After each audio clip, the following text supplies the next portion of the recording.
Today we'll be talking about issues related to a smart and responsible Connecticut and strengthening our economy and economic competitiveness and our education system. We think about things that are driving our economy, new ways in which we can bring revenue into the state of Connecticut, and looking at the way the market has changed and responding to that as well, and how we can do more in our education system, how we can ensure that people have the tools necessary to get a good education but not be burdened by debt. We are working on various reforms in our municipalities and other areas to ensure that we are growing our economy, not just when we think about our state government, but we're also helping our municipalities as well. We need to correct something that has destroyed, I say destroyed, families, neighborhoods,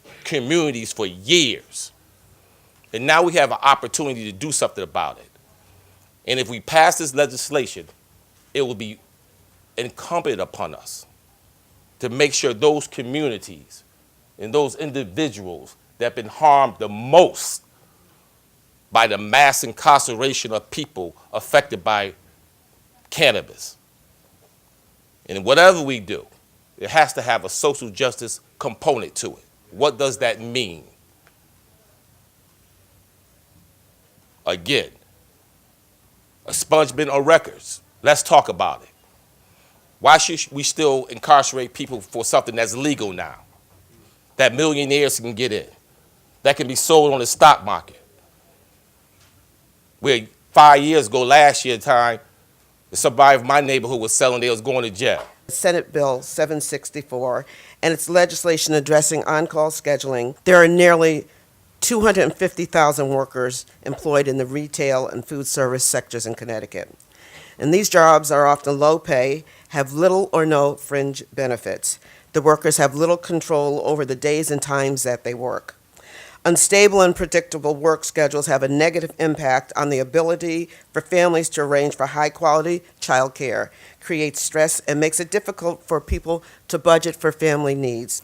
This bill, Senate Bill 64, that would prohibit captive audience meetings, it really is a workplace fairness issue. It's really about democracy in the workplace. I don't think anybody realizes how many of your rights you give up when you cross the threshold to your workplace.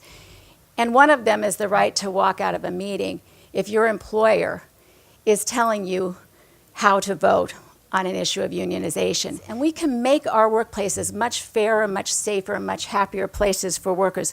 They have the right to organize. Let's give them the right to do that without interference or fear of retaliation. Students are investments, and empowering young people today leads to economic success down the road. And as the Senate Chair of the Higher Education and Employment Advancement Committee, I've spoken to so many business leaders who tell me they have trouble attracting the next generation of workers to start their small businesses, their careers, their families in Connecticut. And a huge part of that is our student loan crisis. When employers help their employees pay off some of that student debt that we talked about that wildly exceeds $35,000 a head for some students, it makes this state more attractive to the next generation of workers. I can tell you as a young person who recently decided to move back to Connecticut, student debt holds people back, and it's a crucial decision point in terms of where a young person decides to start their career, to start their small business, to start their family.